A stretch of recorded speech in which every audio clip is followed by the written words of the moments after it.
Hello everyone, welcome to NEET Made Easy. Smile this side, a first year MBBS student. आज हम शुरू करने वाले हैं NCERT line by line explanation of chapter body fluids and circulation from page number 283 of class 11th NCERT. आज हमें शुरू करना है from the topic 18.3.1 that is human circulatory system. So the first line is human circulatory system, also known as the blood vascular system, consists of a muscular chambered heart, a network of close branching blood vessels and blood, the fluid which is circulated. तो यहाँ पर human circulatory system का हमें दूसरा नाम बताया गया है that is blood vascular system. तो ये भी आपको पता होना चाहिए, कई जगह ह्यूमन सर्कुलेटरी सिस्टम की जगह अगर ब्लड वेस्कुलर सिस्टम भी लिखा है तो वो भी सेम चीज़ है. अब इसमें क्या होता है, मस्कुलर चेम्बर्ड हार्ट होता है. आपको ध्यान रखने की जो हमारा हार्ट होगा वो कैसा होगा, मस्कुलर होगा, बोनी होगा या कार्टिलेजिनस होगा, दैट इज़ मस्कुलर. और ये हमने पहले भी पढ़ा था कि all vertebrates have a muscular chambered heart. तो ये ध्यान रखने की मस्कुलर ही होता है सभी वर्टिब्रेट्स के अंदर. And a network of close branching blood vessels like aorta वगैरह जो हम अलग अलग आर्टरीज एंड वेन्स पढ़ते हैं ना, that are the network of close branching blood vessels and the blood जो कि मेन फ्लूइड है जो कि सर्कुलेट किया जाता है क्योंकि हार्ट पंप करते हैं ना उस फ्लूइड को. सो ये हमने पढ़ा कि ह्यूमन सर्कुलेटरी सिस्टम का दूसरा नाम क्या है और वो किस किस चीज़ से मिलकर कंप्राइज होता है. Next line is heart, the mesodermally derived organ is situated in the thoracic cavity in between the two lungs slightly tilted to the left.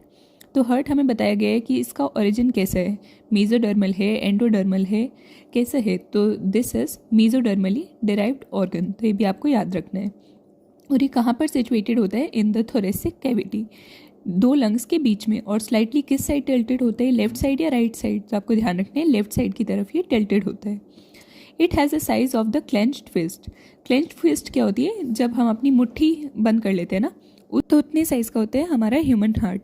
Next line is it is protected by a double walled membranous bag that is pericardium enclosing the pericardial fluid. तो जो heart है इसकी कितनी membranes होती हैं, double walled, दो membranes होती हैं इन अ मेम्ब्रेनस बैग जिसका क्या नाम है, पेरिकार्डियम. और उसके अंदर कौन सा फ्लूइड होता है, पेरिकार्डियल फ्लूइड. तो ये भी आपको ध्यान रखना है. Next line is our heart has four chambers, two relatively smaller upper chambers known as atria and two large chambers known as ventricles. तो हमारे हार्ट के पास चार चेम्बर्स होते हैं, दो एट्रिया और दो वेंट्रिकल. और जो एट्रिया होते हैं वो छोटे होते हैं साइज में. और कहाँ कौन ऊपर सिचुएटेड होता है, वेंट्रिकल्स या एट्रिया. तो वो भी आपको ध्यान रखना है कि एट्रिया ऊपर सिचुएटेड होते हैं. A thin muscular wall known as the interatrial septum separates the right and left atria, whereas a thick-walled interventricular septum separates the left and right ventricles. तो दो एट्रिया के बीच में जो होगी वो क्या होगी, इंटरएट्रियल सेप्टम. और जो दो वेंट्रिकल्स के बीच में होगी वो क्या होगी, इंटरवेंट्रिकुलर सेप्टम. और ये भी आपको ध्यान रखना है, इंटरएट्रियल सेप्टम कैसी होती है, थिन और मस्कुलर. और जो इंटरवेंट्रिकुलर सेप्टम होती है वो कैसी होती है, थिक. अब हम पढ़ते हैं next line. That is, the atrium and the ventricle of the same side are also separated by the thick fibrous tissue known as the atrioventricular septum. जैसे अभी हमने दो एट्रिया और दो वेंट्रिकल के बीच में पढ़ा, इसी तरीके से एक एट्रियम और एक वेंट्रिकल के बीच में भी एक सेप्टम होता है which is known as the atrioventricular septum. And उसका नेचर कैसा होता है, वो थिक और फाइब्रस होता है, ये मस्कुलर नहीं होता. तो आपको ये तीनों का पता होना चाहिए. अभी मैं आपको दिखा भी दूंगी इन्हें आप कैसे याद कर सकते हैं. अभी हम पढ़ते हैं next line. That is however each of the septa are provided with an opening through which the two chambers of the same side are connected. तो इन सेप्टा के पास ना कुछ ओपनिंग्स होती है जिससे कि जो चेम्बर्स है वो कनेक्टेड होते हैं. The opening between the right atrium and right ventricle is guarded by a valve formed by the muscular flaps और कस्प, द ट्राइकस्पिड वेल्व. तो हमें बताया गया है कि राइट एट्रियम और राइट वेंट्रिकल के बीच में जो ओपनिंग है वो किससे गार्डेड होती है, वेल्व से. वेल्व का फंक्शन क्या होता है, that prevents the back flow of the blood. तो ये मस्कुलर फ्लैप्स और कस्प होते हैं और वो कौन से वाला होता है, ट्राइकस्पिड वेल्व होता है. ट्राइकस्पिड वेल्व कहाँ पर होता है, राइट एट्रियम और राइट वेंट्रिकल के बीच में. वेयर एज अ बाइकस्पिड और mitral valve guards the opening between the left atrium and the left ventricle. और बाइकस्पिड वेल्व जिसका एक दूसरा नाम भी है दैट इज मिट्रल वेल्व, वो किसे गार्ड करता है, opening of the left atrium and the left ventricle. अब हम एक बार देखते हैं कि जो वो अलग अलग सेप्टम थे हम उन्हें कैसे याद कर सकते हैं. अब देखिए जैसे मैंने साइड में शॉर्ट फॉर्म्स बना लिए लाइक IAS, IVS, AVS. देखो IAS is inter atrial septum, IVS is interventricular septum, AVS is atrioventricular septum. तो जो थिन है, थिक वॉल्ड है, थिक फाइब्रस है, ये हमने एक जगह लिख लिया। और फर्स्ट दोनों कैसे मस्कुलर हैं।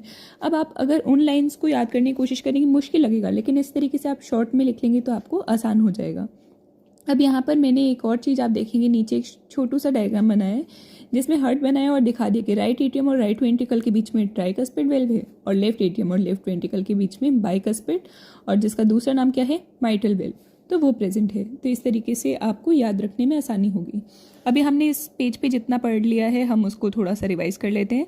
ह्यूमन सर्कुलेटरी सिस्टम का मैं एक और चीज़ बोलना चाहूँगी। अभी जैसे हम रिवाइज करेंगे तो एक बार आप आंखें बंद करके खुद रिकॉल करने की कोशिश करना, जो मैं जैसे बोल रही हूँ उसे समझने की कोशिश करो। अब हम स्टार्ट करते हैं। That is human circulatory system का दूसरा नाम क्या था, that is blood vascular system. किस चीज़ से मिलकर बना था, 3 चीज़ों से, heart, blood vessels and the blood. Heart कैसा था, बोनी था ना? नहीं, बोनी नहीं होता। सभी वर्टिब्रेट्स के अंदर मस्कुलर हार्ट होता है। हार्ट का नेचर कैसा होता है, मेसोडर्मल होता है। कहाँ पे सिचुएटेड होता है, थोरेसिक कैविटी में। किस साइड शिफ्ट होता है, लेफ्ट साइड या राइट साइड? कौन सी साइड टिल्टेड होता है वो, राइट साइड ना? नहीं, लेफ्ट साइड। कितनी वॉल्स होती है, 3 वॉल्स। नहीं, 3 वॉल्स नहीं होती, 2 वॉल्स होती हैं, हमें ध्यान रखना है। और उसका क्या नाम होता है, दैट इज़ पेरिकार्डियम। और उनके अंदर फ्लूइड कौन सा होता है, that is a pericardial fluid. Heart के पास कितने चैम्बर होते हैं, ह्यूमन हार्ट के पास? 3 क्या? नहीं, अरे जब क्रोकोडाइल भी हमारे साथ आ रहे हैं हम क्यों पीछे रहेंगे। हमारे पास 4 चैम्बर्ड हार्ट होता है जिसमें 2 एट्रिया, 2 वेंट्रिकल्स। एट्रिया कहाँ पर होते हैं, ऊपर, वेंट्रिकल्स नीचे। IAS, IVS, AVS ये आप पढ़ सकते हैं और जैसे मैंने दिखाया था वो आप लिख सकते हैं। फिर हमने पढ़ा था कि लेफ्ट एट्रियम और लेफ्ट वेंट्रिकल के बीच में कौन सा वेल्व प्रेजेंट था, बाइकस्पिड वेल्व, जिसका दूसरा नाम क्या है, माइट्रल वेल्व। और राइट एट्रियम और राइट वेंट्रिकल के बीच में कैसा वेल्व प्रेजेंट है, that is the tricuspid valve. तो अभी तक हमने इस पेज पे यही पढ़ा था। आई होप सो आपको समझ आ गया होगा क्या क्या चीज़ें थी। अब हम देखते हैं नीचे जो हमें डायग्राम दिया गया है, that is figure 18.2, that is section of the human heart.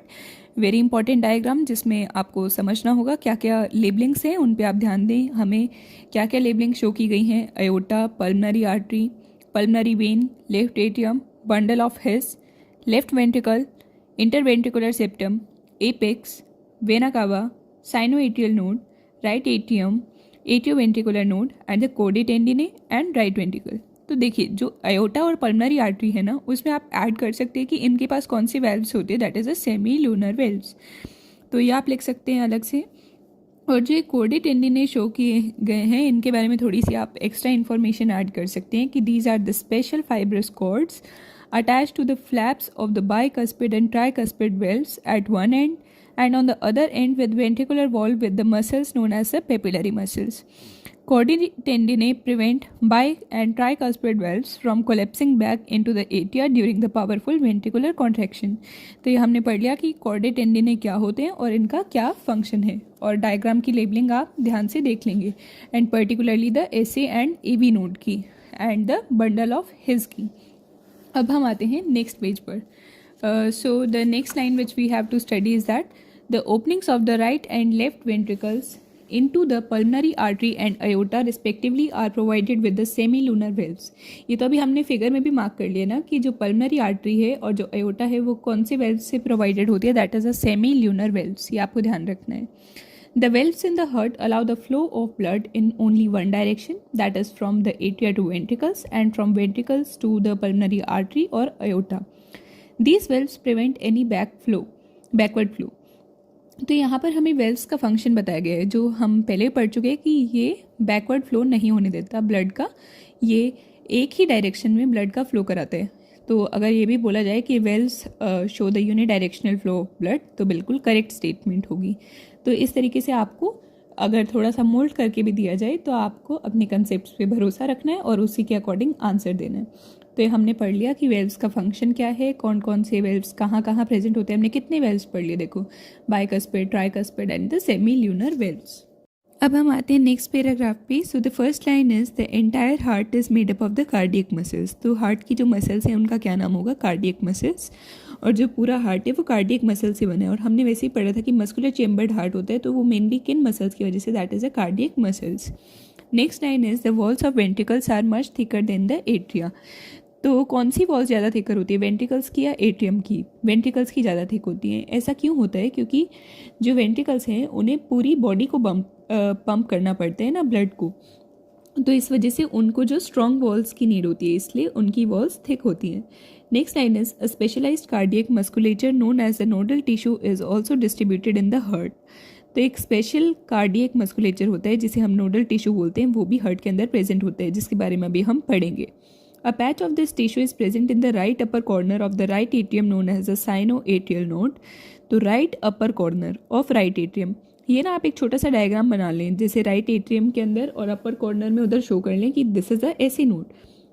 Next is another mass of this tissue is seen in the lower left corner of the right atrium close to the atrioventricular septum known as the AV node.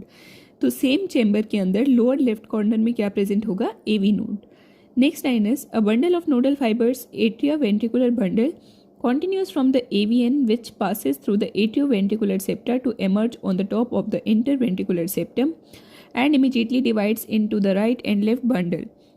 तो यहाँ पर हमें atrioventricular bundle का बताया गया है और ये बताया गया है कि जो नोडल फाइबर्स का बंडल है और जो एट्रियोवेंट्रिकुलर बंडल है वो कंटिन्यू करता है एबीएन से फ्रॉम द एट्रियोवेंट्रिकुलर नोड, जो कि पास करता है थ्रू द एट्रियोवेंट्रिकुलर सेप्टा। ये हमने थोड़ी देर पहले ही पढ़ा था एट्रियोवेंट्रिकुलर सेप्टा के बारे में। और वो कहाँ से इमर्ज करता है, from the top of the interventricular septum. ये आपको ना डायग्राम के साथ इमेजिन करना पड़ेगा तो और ज़्यादा से समझ आएगा आपको। तो वो फाइनली डिवाइड होकर क्या बना देता है, right and left bundle. Next line is these branches give rise to the minute fibres throughout the ventricular musculature of the respective sides and are known as a Purkinje fibres.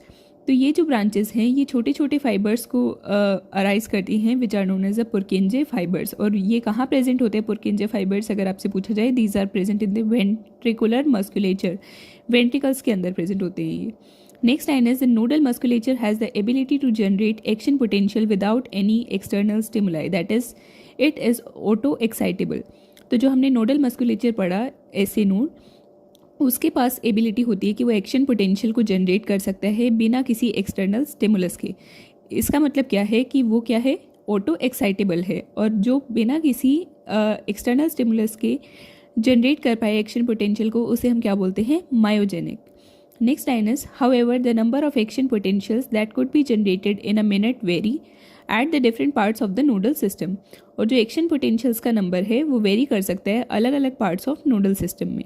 ये भी आपको ध्यान रखना है, कई बार ऐसे statement wise question में पूछ लेते हैं कि क्या एक्शन पोटेंशियल का नंबर वेरी कर सकते हैं, तो हाँ कर सकते हैं अलग अलग पार्ट्स के अकॉर्डिंग।